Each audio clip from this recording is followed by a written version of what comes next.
I'm joining Gavin Fenter to hear more about the Tara LAING runners on Friday. The yard start in race 1 on Friday with Global Chief. Now he'll be starting for the first time on Polly. Yeah, Nadine, it's a bit of a headache because we would like to rather run him on the grass, but we ran him in open company against maidens. We had absolutely no chance. But we have to show them the bend because he needs to go further, and all the other 1400s are for some reason on the Polly and not the grass. So we're going to run him here. We've told the owner, look, it's just to show him the bend again. He's got a place chance at best. But in June, I see the new program that's going to come out. They've put on a 1400 on the grass. He'll run there regardless of his draw. And then we'll go from there. He needs to go a bit further. In race 2, Gotchabaz will run. Now she's better than her last. Yeah, also, we've never run horse 2 weeks in a row. But we ran in the 1200 on the grass and she petered out. And looking at her form again, in Joburg, her best runs were over 1,000. In P, she did run second over 1,200, but that was on the Polly. Her best run was 1,000 on the grass. So this race came up, she wasn't well drawn. I think she was drawn 16 and it cut up down to 7 or 8. And I said, Tara, she must run because the next race for her is in 6 or 7 weeks' time. Okay.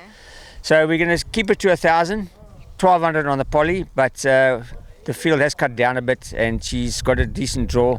So she's definitely a runner. It's a handicap, but she's definitely a runner. Royal Venus, who runs in race 3, she was a good 5th last time out. The mile's pushing it a bit, but this filly doesn't like run on the grass. She hates the grass, so we got to run 12, 13, 14 miles. The max we'll go on the Polly. So she's got a place chance, probably better 13, 1400. In race 5, we'll see Joyous Jubilee in action. Now he's enjoying some grass behind us with his groom shoes. He was such a gutsy and well-deserved winner last time out. And Gav, it was a fantastic win, and as I said, well-deserved. Yeah, a lot was in his favour really. He had a good draw. He races handy. He's quite strong. Raymond was on him. Raymond rode an absolute perfect of a peach of a race. He's back on him again from a good draw.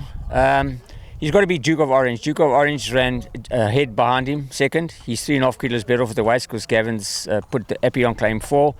But we won't go down without a fight. He's got the good draw. We'll race the same tactics. He'll race there. They're about handy. And Raymond's back on him, so we're expecting him to run a big race.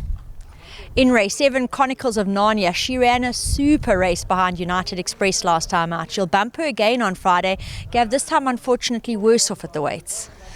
Yeah, there's that horse of Ellen's, he's escaped the handicapper. I don't care what Ellen says, he's escaped the handicap. He's won, I think, 4 or 5 in a row, and she's still racing off an 80 or something, so he's got really lucky there with that filly. But yeah, she's come well. He's done well with that filly, and she's the horse to beat. Chronicles would be better on the grass, but sadly, another race where there's just no races. The next race for her was I think it was in October or something. But we're going to sort that out. We've got to put on races for these horses in the 80s. There's just very few of them. So we've got to run her. Yeah, we can't run in the Pinnacle. She's not strong enough. And take on the Colts, we don't think she's strong enough. So she can run into the money, but she would be better on the grass, 14 mile on the grass. 2 runners will finish for the yard in race 8. We're going to start with Juan Carlos. He's down in class. Yeah, we thought he was battling of his rating. His first run was a very good run. He ran 4th. He was caught wide most of the race with Raymond on. Thank goodness Raymond's back on him now. And then his last 2 runs weren't that good, but his ratings dropped. He's got into a classified stakes, and I thought this would be ideal for him now. It's a 2-2. He needs to go 2-2, 2-4. He's got Raymond back on him, a reasonable draw. We're expecting him to run a much better race. Don't leave him out to your exotics. Yes, I think he's got a chance. Now he'll be joined by Great Affair. Didn't he run an absolute cracker in the Glenlair Trophy where he was out at the weights, taking on a lot stronger, and he was the fastest finisher, 400 to the line, in a field that had the average merit rating of 87, Gav, and on Friday the average merit rating is 65. Yeah, look, it's no secret. Had that been a handicap, the handicapper would have probably given him 8 or 10 kilos penalty. But yeah, he's done it before. He didn't run a bad race last year in the Glenlair in the Gold Cup, but he loves the grass. Yes, he did win on the Polly. He did win at a 2-2, the same distance. So he can do it, but the draw's against him. He's drawn in the sticks. It's going to be hard. He's going to come from way off the pace, but we've left Chase back on him because Chase seems to get the best out on him.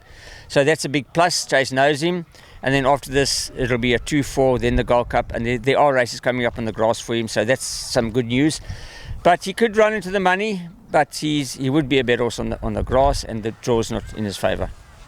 Definitely does have some obstacles to overcome, but both Juan Carlos and Great Affair are horses that have earning shots.